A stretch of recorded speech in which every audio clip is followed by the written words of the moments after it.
Discussion on verses 1 to 3 of 3. This brief yet profoundly powerful chapter opens by drawing attention to one of the greatest and most subtle blessings granted to humanity, time itself. Chapter 103 Al-Asr, verses 1 to 2. By time. Indeed, mankind is in loss. The opening oath, by time, carries multiple layers of meaning. It may refer to the passage of time in general, which steadily carries every person towards their final destination. It may also refer to specific periods of time, such as the different stages of a person's life from youth to old age, each of which offers unique opportunities that, once lost, can never be recovered. Some scholars have also interpreted it as a reference to particular significant moments, such as the final era of humanity, or even specific times of the day, emphasizing that every portion of time is filled with potential for gain or loss. In all these interpretations, the central message remains the same. Time is a precious and irreplaceable resource, and its misuse inevitably leads to loss. Unlike other worldly possessions, everything else can be regained, replaced, or even acquired unlawfully, except time. Once a moment passes, it is gone forever and can never be reclaimed. Despite this undeniable reality, which is recognized by people of all backgrounds, many fail to truly value their time. A common mindset is the assumption that there will always be a tomorrow, in which one will begin preparing for the hereafter. Yet, as days turn into weeks and years, this tomorrow continues to be postponed, until eventually a person reaches the end of their life without ever having fulfilled that intention. In many cases, people only recognize the true value of time when they are confronted with death, at which point regret replaces opportunity. Even those who attempt to change later in life may find themselves at a disadvantage. When individuals spend the majority of their years immersed in worldly pursuits, their habits, priorities, and attachments become deeply rooted. As a result, even if they begin to engage in acts of worship in old age, their hearts and thoughts may remain preoccupied with worldly concerns. This creates a disconnect between outward actions and inward focus. It becomes evident that true preparation for the hereafter is not merely about late efforts, but about consistent and sincere use of time throughout one's life. Another important dimension of this discussion is that, as time progresses, a person's responsibilities typically increase rather than decrease. Commitments such as marriage, family, and social obligations demand greater attention and energy. Therefore, delaying spiritual preparation under the assumption that one will have more free time later is not only unrealistic but also short-sighted. Life rarely becomes less demanding, rather it becomes more complex. This highlights the importance of integrating spiritual growth into one's daily routine from the very beginning, rather than postponing it. Islam does not call for abandoning the material world. Instead, it teaches balance and purpose. A person is encouraged to use their time wisely by fulfilling their necessary responsibilities, such as earning a livelihood and caring for family, without falling into excess, extravagance, or heedlessness. Beyond these necessities, they should dedicate their remaining time and energy towards actions that benefit them in both this world and the hereafter. This includes avoiding sinful activities and minimizing engagement in vain pursuits that offer no lasting value. Time spent on such matters will eventually become a source of regret, as it neither contributes to worldly stability nor eternal success. A deeper reflection on this chapter also suggests that loss is not limited to outright failure, but includes wasting potential. Every person is given a limited span of time filled with opportunities to grow, improve, and prepare for what lies ahead. Failing to utilize this opportunity, even if one avoids major wrongdoing, still constitutes a form of loss. True success, therefore, lies in maximizing the benefit of every moment by aligning one's actions with divine guidance. The individual, who learns to value and utilize their time correctly, will naturally begin to organize the rest of their life in a meaningful way. Their use of time will influence how they use their wealth, energy, and abilities.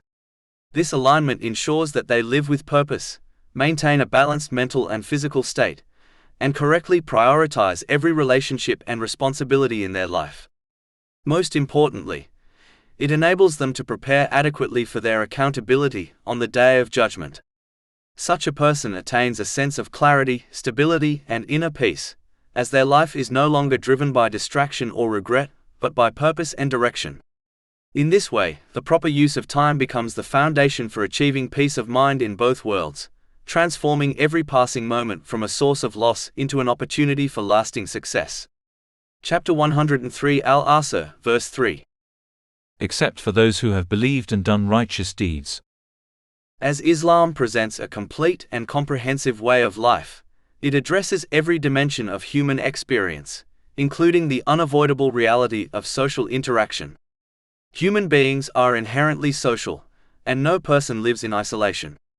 Because of this, companionship becomes a central factor in shaping a person's beliefs, behavior, and overall direction in life. Islamic teachings therefore provide clear guidance on the importance of choosing companions wisely, as this choice has far-reaching consequences. In essence, companionship itself can be viewed as a form of guidance. The people one associates with inevitably influence their thoughts, habits, and character. This influence may occur quickly through direct imitation, or it may develop gradually and subtly over time, but it is always powerful and transformative. For this reason, companionship is never neutral. It either elevates a person or draws them away from what is right. This reality was clearly highlighted by the Holy Prophet Muhammad, peace and blessings be upon him, in a hadith found in Sunan Abu Dawood, number 4833, where the effect of companionship is illustrated through a vivid example. A person who spends time in a place of fragrance leaves with a pleasant scent, while one who spends time in a place of smoke carries its unpleasant traces. In the same way, a person absorbs the qualities of those they keep close company with, whether those qualities are good or harmful. One possible understanding of this teaching is that companionship directly shapes a person's outward actions. When an individual surrounds themselves with people who are mindful of Allah, the Exalted, and committed to righteous conduct, they are naturally encouraged to adopt similar behaviors. Such companions serve as constant reminders of one's purpose, encouraging sincerity, discipline, and the correct use of the blessings one has been granted. Through this environment, a person gradually develops balance in their life, mentally, physically, and spiritually, while preparing for their accountability on the Day of Judgment. Another possible meaning is that companionship influences not only actions, but also the inner state of a person. The heart is highly receptive to its surroundings. Being in the company of the sincere nurtures humility, gratitude, and awareness of Allah, the Exalted. It softens the heart, refines intentions, and strengthens faith. In contrast, keeping the company of those who are heedless or misguided hardens the heart, weakens spiritual awareness, and distances a person from their true purpose, even if they do not immediately realize it. A further dimension is that companionship shapes a person's perception of right and wrong. When surrounded by righteous individuals, good actions are normalized and encouraged, while harmful behaviors are discouraged. However, when a person is immersed in an environment where wrongdoing is common, those actions begin to appear acceptable or even desirable. Over time, this distorts one's judgment, leading them to justify misusing their blessings and neglecting their responsibilities. Additionally, companionship can influence a person's long-term direction and ultimate outcome. Those who consistently associate with people driven by worldly desires may gradually adopt the same mindset, prioritizing temporary pleasures over lasting success. This often results in misplacing priorities, damaging relationships, and losing balance in life. On the other hand, those who choose companions focused on truth and accountability are more likely to remain steadfast, organized, and purposeful in their journey. The consequences of poor companionship extend far beyond surface-level behavior. When a person replaces the obedience of Allah, the Exalted, with the pursuit of fleeting desires encouraged by misguided companions, their heart becomes unsettled. Even if they achieve outward success, they often experience inner dissatisfaction, anxiety, and restlessness. Their relationships may weaken, their sense of direction may fade, and their life may become increasingly disordered. This demonstrates that material comfort alone cannot compensate for spiritual neglect. In contrast, righteous companionship cultivates inner peace and stability. It strengthens faith, reinforces good character, and helps a person remain consistent in using their blessings correctly. Such an environment provides encouragement during times of difficulty, and prevents one from drifting into heedlessness. It also fosters a sense of accountability, ensuring that a person remains mindful of their ultimate return to Allah, the Exalted. Ultimately, companionship is a decisive factor in shaping both one's worldly life and their hereafter. A wise person, therefore, does not choose friends based solely on convenience or shared interests, but carefully selects those whose presence brings them closer to what is right.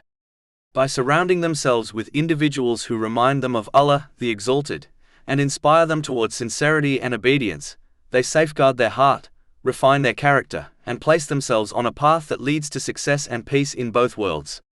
Chapter 103 Al-Asr, verses 2-3. Indeed, mankind is in loss, except for those who have believed and done righteous deeds, and advised each other to truth and advised each other to patience. In both situations, advising others is most effective when it is supported by personal example. True guidance is not established merely through words, but through consistent action. Leading by example means that a person first strives to learn and implement the teachings of Islam in their own life. When others witness sincerity, discipline, and integrity in both speech and behavior, they naturally recognize the truth and beauty of these teachings. In this way, actions become a form of silent instruction that often carries more weight than verbal advice. One important understanding is that people are far more influenced by what they observe than by what they are told. When individuals see someone embodying patience, honesty, humility, and obedience to Allah, the Exalted, they are more likely to be inspired to follow that path. In contrast, if advice is given without corresponding action, it loses credibility and impact. Therefore, leading by example is not simply recommended, it is essential for meaningful guidance. This principle is especially important when it comes to teaching the next generation. Parents and elders hold the primary responsibility of nurturing faith within their children. It is through their example that young people first encounter the practical application of Islamic teachings. When children grow up observing these teachings lived out sincerely, they develop a deep-rooted understanding that Islam is not merely a set of rituals, but a complete and purposeful way of life. Another key aspect is that faith must be built upon understanding and evidence, not blind imitation. Simply instructing children to follow certain practices without explaining their purpose or wisdom often leads to a fragile connection with their faith. As they grow older and are exposed to different ideas and influences, this superficial understanding may cause them to drift away, viewing religion as a cultural habit rather than a meaningful and necessary way of life. For this reason, it is not sufficient to limit religious education to basic recitation or to delegate it entirely to others. While attending places of learning has its benefits, it cannot replace the role of parents in actively teaching and nurturing faith. Children need to understand the meanings, wisdoms, and evidences behind what they are taught. They must be guided to reflect, ask questions, and develop certainty in their beliefs. This process equips them with the ability to remain firm, even when faced with challenges or doubts later in life. Sadly, it is often observed that great emphasis is placed on worldly education, while religious education is treated as secondary. Although striving for worldly knowledge and success is commendable, neglecting spiritual development creates an imbalance. A person may achieve success in this world, yet lack direction, purpose, and inner stability. True success lies in combining both, ensuring that worldly pursuits are guided by sound principles and a clear understanding of one's purpose. Another important perspective is that when faith is grounded in evidence and understanding, it transforms how a person views life. They begin to see every blessing, whether time, wealth, or ability, as something to be used responsibly and purposefully. Islam then becomes a guiding framework for every decision, rather than a limited set of occasional practices. This comprehensive understanding fosters consistency, resilience, and clarity. Ultimately, this entire process begins with the example set by elders. When parents themselves are committed to learning and acting upon Islamic teachings, they create an environment where faith is lived, not just taught. Their actions reinforce their words, making their guidance more authentic and impactful. In contrast, if they neglect their own development, they will struggle to instill strong faith in others. Therefore, The most effective way to guide the next generation is through a combination of knowledge, action, and sincere effort. By leading through example and teaching with understanding, parents and elders ensure that those under their care develop a firm, evidence-based connection to Islam, one that remains steady throughout their lives and enables them to navigate both this world and the next with clarity, balance, and purpose. Chapter 103 Al-Asr, verse 3. And advised each other to truth. In a hadith found in Jami at Tirmidhi, number 1971, the Holy Prophet Muhammad, peace and blessings be upon him, emphasized the importance of truthfulness and warned against falsehood. The hadith explains that truthfulness leads a person toward righteousness, and righteousness ultimately leads to paradise. When a person consistently adopts truthfulness in their life, they are recorded by Allah, the Exalted, as a truthful person. This highlights that truthfulness is not merely a single action, but a consistent state that shapes one's character and final outcome. A deeper reflection shows that truthfulness is not limited to speech alone. Rather, it operates on multiple levels, each reinforcing the other.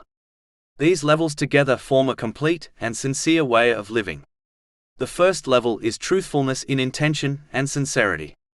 This means that a person performs all actions solely for the sake of Allah, the Exalted, without seeking recognition, praise, or any worldly gain. Their motivation remains pure, even when no one is watching or acknowledging their efforts. This level forms the very foundation of faith, as every action is judged according to intention. This is confirmed in a hadith found in Sahih Bukhari, number 1. A clear sign of such sincerity is that a person neither expects nor desires appreciation from others, as their focus remains entirely on pleasing Allah, the Exalted. This level also protects a person from hidden forms of insincerity, such as performing good deeds for reputation or status. Another way to understand this level is that it aligns the inner state of a person with their outward actions. When intention is truthful, the heart and actions move in harmony, creating consistency and integrity within a person's character. Without this foundation, even outwardly good actions lose their value. The second level is truthfulness in speech. This goes beyond simply avoiding lies. It requires a person to avoid all forms of harmful or sinful speech. A person who engages in gossip, backbiting, slander, or unnecessary arguments cannot be considered truly truthful, even if they avoid direct lies. True truthfulness in speech means that one's words are consistently beneficial, honest, and appropriate. An effective way to develop this level is by acting upon the hadith found in Jami at Tirmidhi, number 2317, which teaches that a person perfects their way of life by avoiding matters that do not concern them. Much of harmful speech arises when people involve themselves in unnecessary discussions. By limiting speech to what is beneficial, a person protects themselves from many sins. This also includes avoiding idle or pointless speech. While such speech may not always be sinful, it often leads to harmful words and wastes valuable time. On the Day of Judgment, a person may regret the time spent on matters that carried no benefit. Therefore, a simple yet powerful principle is to speak what is good or remain silent. This approach safeguards both one's character and their record of deeds. The third level is truthfulness in actions. This is achieved when a person's behavior reflects their beliefs and words. It involves sincerely obeying Allah, the Exalted, by fulfilling His commands, avoiding His prohibitions, and remaining patient with destiny according to the traditions of the Holy Prophet Muhammad, peace and blessings be upon him. This level requires consistency, meaning a person does not selectively follow teachings based on personal desires, nor do they distort or reinterpret them for convenience. Another dimension of this level is that a person adheres to the proper order and priority of actions as established by Allah, the Exalted. They give importance to what is most important, and do not neglect obligations for lesser matters. Through this, they ensure that every blessing they possess, whether time, wealth, or ability, is used in a way that is pleasing to Allah, the Exalted. Together, these three levels, intention, speech, and action, form a complete model of truthfulness.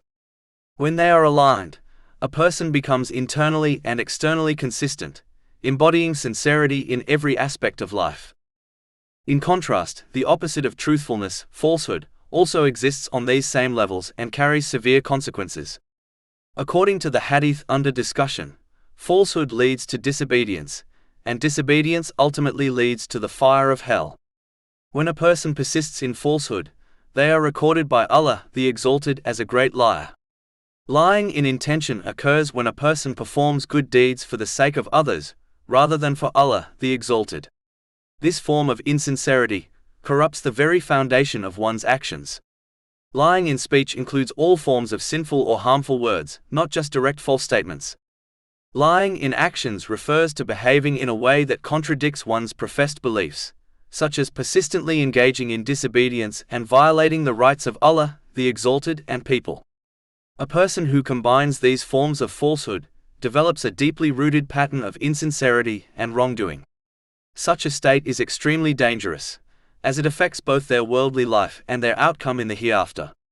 It becomes clear that truthfulness is not a minor virtue, but a central principle that determines a person's path. Ultimately, the one who strives to be truthful in intention, speech, and action builds a life of sincerity, balance, and integrity. This leads them toward righteousness and, eventually, to paradise. Whereas the one who neglects these levels falls into confusion, inconsistency, and loss, both in this world and in the next. Chapter 103 Al-Asr, verse 3. And advised each other to truth. The truth referred to in this verse can be understood as the divine guidance given through Islamic teachings, namely, the Holy Quran and the traditions of the Holy Prophet Muhammad, peace and blessings be upon him. This truth is not merely a set of beliefs, but a complete and practical way of life designed to guide human beings in every circumstance. One important way of appreciating this truth is by reflecting on the clear distinction between divine guidance and man-made systems of conduct, and encouraging others to do the same. No matter how advanced a society becomes, and regardless of how much knowledge people acquire in areas such as psychology, biology, or human behavior, it remains beyond human ability to produce a flawless code of conduct. Human knowledge is always developing and incomplete. People continue to discover new aspects of the human mind and body, and even then, their understanding remains limited and subject to error. As a result, any system devised by human beings will inevitably contain shortcomings, inconsistencies, or gaps, especially when applied across different situations, cultures, and periods of time.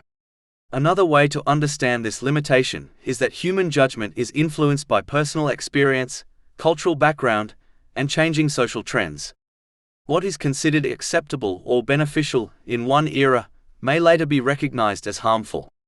This constant change demonstrates that human beings lack the comprehensive and timeless knowledge required to establish a perfect system that ensures lasting peace, justice, and balance for all.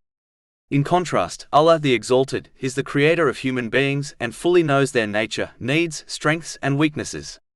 His knowledge is complete and not restricted by time, place, or circumstance. It encompasses the past, present, and future, as well as every hidden and apparent aspect of creation. Therefore, He alone is capable of providing a code of conduct that perfectly aligns with human nature and addresses every possible situation a person may encounter. Divine guidance, as presented in the Holy Quran and the traditions of the Holy Prophet Muhammad, peace and blessings be upon him, establishes clear principles that distinguish right from wrong and beneficial from harmful. It does not merely address isolated issues, but provides a comprehensive framework that brings balance to every aspect of life, spiritual, mental, physical, and social. Through this guidance, a person is able to organize their priorities correctly, fulfill their responsibilities, and achieve a sense of stability and purpose. Another perspective is that divine guidance not only instructs but also nurtures. It is designed in harmony with human nature, meaning that when a person follows it sincerely, they experience a sense of alignment within themselves. This alignment leads to inner peace, clarity, and emotional stability, whereas deviating from it often results in confusion, imbalance, and dissatisfaction, even if outward success is achieved. Historical experience further supports this understanding. Whenever individuals and societies have sincerely implemented divine guidance, they have witnessed the spread of justice, harmony, and social stability. While no society is perfect, the closer people come to applying this guidance, the more they experience its benefits in both individual and collective life. Therefore, it becomes essential for a person to accept and follow this divine code of conduct, even when certain aspects may conflict with personal desires or immediate preferences. Human desires are often short-sighted and driven by temporary satisfaction, whereas divine guidance is based on complete wisdom and long-term benefit. This can be understood through the example of a wise patient and a skilled physician. A patient may not fully understand the reasoning behind a particular treatment, and the prescribed medicine or lifestyle changes may feel restrictive or unpleasant. However, because the physician possesses the necessary knowledge and expertise, the patient trusts that following the advice will ultimately lead to recovery and well-being. In the same way, a person should approach divine guidance with trust and understanding, recognizing that it is given by the one whose knowledge is perfect and whose wisdom is absolute.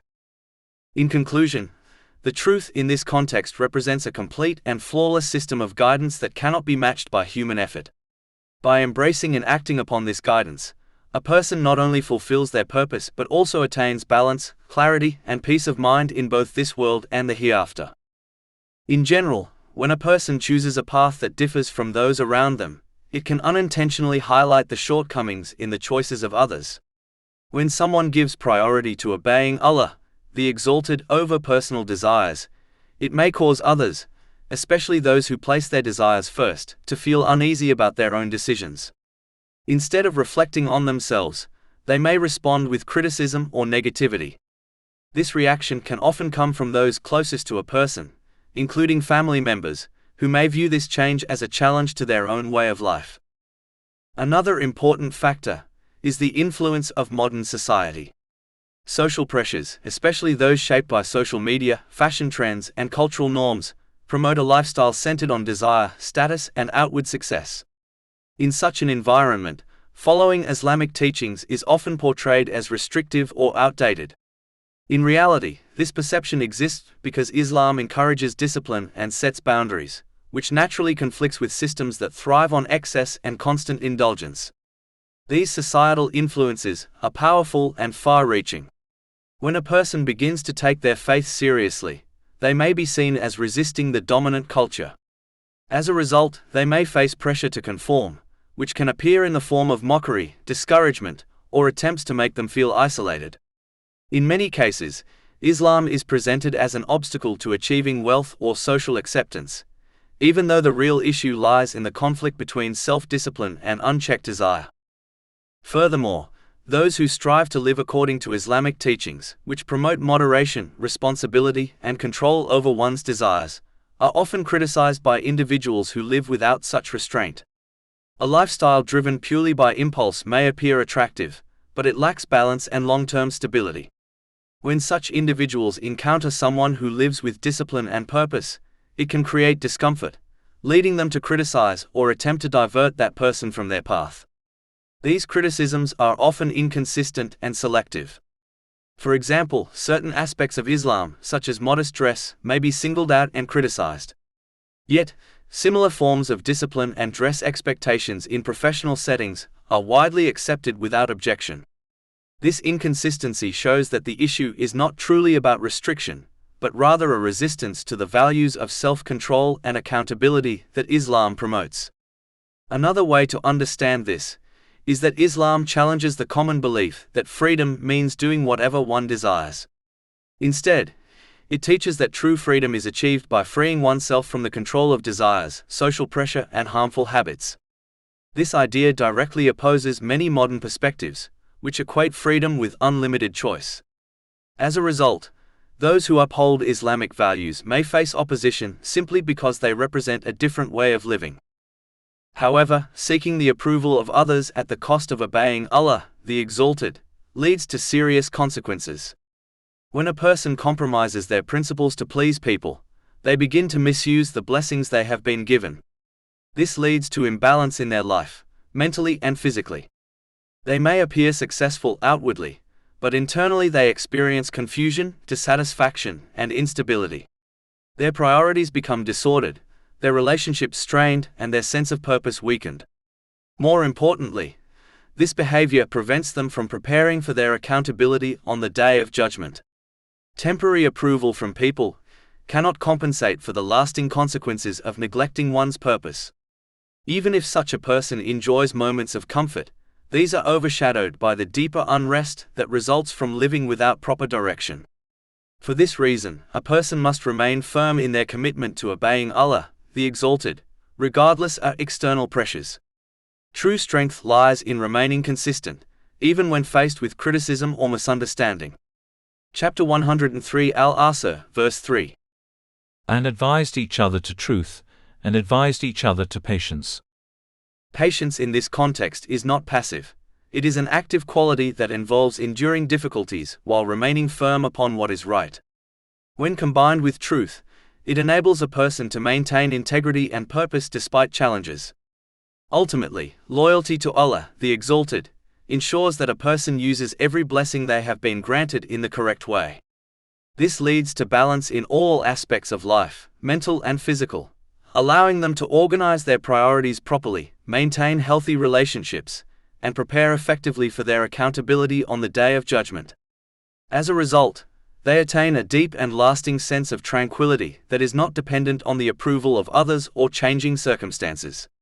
Whether in times of ease or difficulty, they remain guided and composed, knowing they are following the correct path. This inner stability protects them from negative influences, and secures lasting success and peace of mind in both this world and the hereafter. Chapter 103 Al-Asr, verse 3. And advised each other to patience. Patience can be understood as a state in which a person refrains from expressing dissatisfaction with their difficulties through their speech or actions, while remaining firm in their sincere obedience to Allah, the Exalted, throughout every trial they face. This obedience is not limited to ritual acts of worship. Rather, it encompasses using every blessing one has been granted in ways that are pleasing to Him, as outlined in the Holy Quran and the traditions of the Holy Prophet Muhammad, peace and blessings be upon him. In this way, patience is not passive endurance, but an active commitment to remain upon the correct path regardless of circumstances. The foundation of true patience lies in knowledge. The more a person studies, understands, and acts upon Islamic teachings, the more they come to realize that every decision of Allah, the Exalted, contains wisdom and benefit, even if that wisdom is not immediately apparent. Difficulties are not random or meaningless. They carry hidden purposes that may only become clear over time, or perhaps remain unknown in this world but will be fully revealed in the next. A powerful example of this reality is found in the life of the Holy Prophet Yusuf, peace be upon him. He endured a series of severe hardships: separation from his parents, betrayal by his brothers, abandonment in a well, being sold into slavery, and wrongful imprisonment. Each of these events, though painful in isolation, played a crucial role in shaping his character and preparing him for a greater responsibility, ultimately enabling him to save an entire nation from famine. Without those hardships, he would not have reached that position.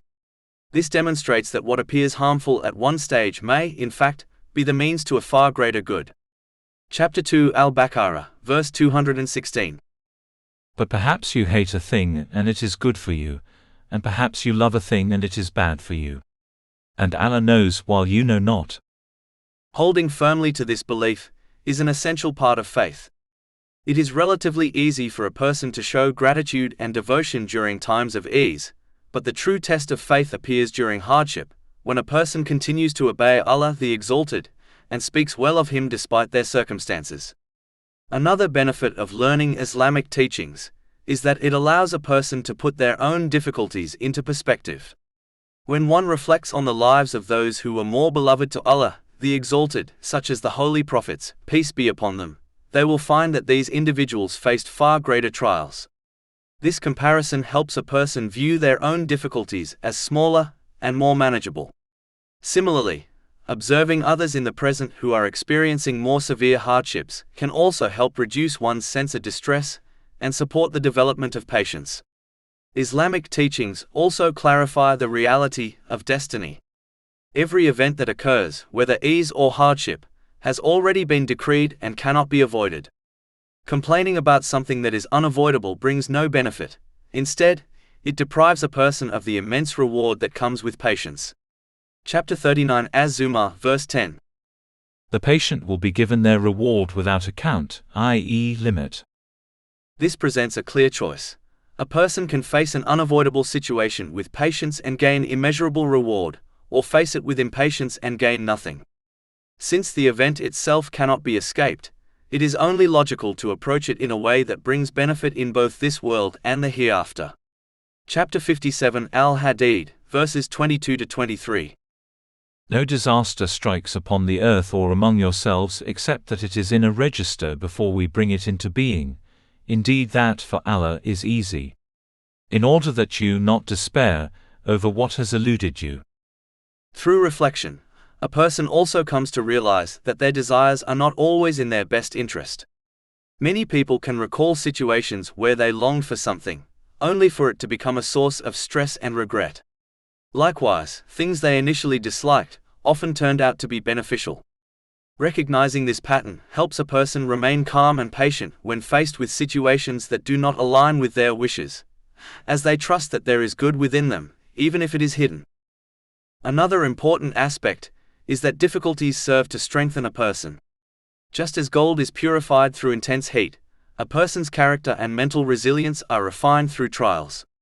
Those who are accustomed only to ease often struggle when faced with even minor challenges, whereas those who have endured hardship develop strength, stability, and endurance. Through tests, Allah the Exalted prepares a person to face future challenges with greater ease and composure. Patience is not limited to times of hardship, it is also required during times of ease. When a person is blessed with health, wealth, or success, they must exercise patience by avoiding misuse of these blessings. Without restraint, ease can lead to heedlessness and disobedience, which is why patience is needed in every state. It is also important to understand that patience does not mean becoming inactive or accepting injustice without response. True patience includes taking appropriate action in accordance with Islamic teachings. For example, if a person is being harmed or oppressed, they are allowed, indeed required, to take steps to protect themselves and correct the situation. Acting in this manner does not contradict patience, rather it is part of it. What contradicts patience is disobedience to Allah, the Exalted, through one's reactions. Similarly, expressing natural emotions such as sadness or crying does not oppose patience. Human beings are created with emotions, and expressing them in a lawful manner is part of human nature. The Holy Prophet Yaqub, peace be upon him, wept deeply out of grief. Chapter 12 Yusuf, verse 84. And he turned away from them and said, O my sorrow over Joseph! And his eyes became white from grief, for he was of that a suppressor. Likewise, the Holy Prophet Muhammad, peace and blessings be upon him, also experienced grief and shed tears during times of loss, such as at the passing of his son, as recorded in Sunan Abu Dawood, number 3126. These examples clearly demonstrate that feeling sorrow and expressing it is not contrary to patience. Rather, what must be avoided is any form of objection, whether through speech or actions, that contradicts obedience to Allah the Exalted. Furthermore, it is important to understand that true patience begins at the very first moment a hardship occurs and must be maintained throughout one's life. This is indicated in a hadith found in Sahih Bukhari, number 1302. Patience that only develops after time has passed is not equivalent to patience at the initial moment of difficulty. Rather, it reflects a natural acceptance that most people gradually come to over time. A person must therefore strive to control their immediate reaction, carefully guarding their speech and actions, and remain steadfast in this state, as any lapse into impatience at any stage may reduce or even nullify the reward. In conclusion, patience is a broad and dynamic quality that encompasses understanding, self-restraint, trust, and consistent obedience. By embodying it in all circumstances, a person not only attains immense reward but also develops inner strength, stability, and a state of peace of mind in both this world and the hereafter. Chapter 103 Al-Asr, verses 1 to 3. By time. Indeed mankind is in loss. Except for those who have believed and done righteous deeds, and advised each other to truth and advised each other to patience. To maintain a firm and unwavering mindset, a person must actively work to develop strong faith. Such faith is essential for remaining consistent in the obedience of Allah, the Exalted, in every circumstance, whether during times of comfort or periods of hardship. It acts as an anchor, preventing a person from being shaken by changing situations, emotions, or external pressures. This level of faith is not achieved passively, rather, it is cultivated through learning, reflection, and action. A person strengthens their faith by understanding and implementing the clear guidance found in the Holy Quran and the traditions of the Holy Prophet Muhammad, peace and blessings be upon him. These teachings repeatedly demonstrate that sincere obedience to Allah, the Exalted, is not a burden, but a means of attaining stability, clarity, and peace of mind in both this life and the hereafter. Another way to understand strong faith is that it provides a person with certainty. This certainty allows them to recognize that even when divine guidance appears difficult or contrary to personal desires, it ultimately leads to benefit and success. As a result, they are able to remain steadfast, knowing that short-term sacrifice leads to long-term peace and reward. In contrast, the one who remains unaware of Islamic teachings develops weak and fragile faith. Without knowledge and understanding, such a person is easily influenced by their desires and surroundings. Whenever obedience to Allah, the Exalted, conflicts with what they want, they are more likely to choose their desires, as they fail to see the greater wisdom and benefit behind divine commands. Their perspective becomes limited to immediate comfort, rather than long-term success. This lack of understanding also prevents them from recognizing an important reality. True peace is not found in fulfilling every desire, but in controlling desires and aligning one's actions with divine guidance. Without this awareness, a person may repeatedly choose what appears pleasing in the moment, only to experience inner unrest, imbalance, and dissatisfaction over time. Therefore, it is essential for a person to actively strengthen their faith by seeking knowledge and putting it into practice. Knowledge alone is not sufficient, unless it is reflected in one's actions. When knowledge and action are combined, they reinforce each other, gradually building a strong and stable faith. Through this process, a person becomes consistent in their obedience to Allah, the Exalted, in all situations. They learn to use the blessings they have been granted, such as time, wealth, and abilities, in ways that are pleasing to Him, as outlined in Islamic teachings. This correct use of blessings brings balance to their life, allowing them to organize their priorities properly and give each responsibility and relationship its rightful place. As a result, they achieve a balanced mental and physical state, along with a sense of clarity and purpose. This balance leads to true peace of mind in both this world and the hereafter, as they live with direction, stability, and a clear understanding of their ultimate goal. Chapter 103 Al-Asr, verses 1-3. By time. Indeed, mankind is in loss. Except for those who have believed and done righteous deeds, and advised each other to truth and advised each other to patience. A person's true benefit, both in this world and the hereafter, depends on sincerely accepting and actively practicing the teachings of Islam, even when they conflict with personal desires or inclinations. Their approach should resemble that of a wise and disciplined patient who trusts the guidance of a skilled physician, fully aware that the prescribed treatment, though it may be difficult, bitter, or restrictive, is necessary for maintaining long-term health and well-being. In a similar manner, a person who submits to the guidance of Allah, the Exalted, gains spiritual fulfillment, mental clarity, physical balance, and the ability to properly organize every blessing, responsibility, and relationship in their life. This is because Allah, the Exalted, alone possesses perfect and complete knowledge of human nature and the universe. He knows precisely what is required for an individual to achieve mental, physical, and spiritual equilibrium. Human knowledge, no matter how advanced or refined, is inherently limited. Despite centuries of research in fields such as medicine, psychology, and social science, humans cannot solve every difficulty, prevent all forms of stress, or guarantee stability and order in life. Human judgment is constrained by incomplete experience, limited observation, and personal bias. In contrast, Allah the Exalted has absolute and comprehensive knowledge of all things. Out of His infinite wisdom and mercy, He has provided guidance for a balanced and harmonious life through the Holy Quran and the teachings of the Holy Prophet Muhammad, peace and blessings be upon him. Observing those who follow this guidance compared to those who neglect it reveals the contrast. The former live with stability, sound judgment, and harmony in their affairs, while the latter experience confusion, imbalance, and inner unrest. Although a patient may trust a doctor without fully understanding the science behind a prescribed treatment, Allah, the Exalted, does not demand blind adherence.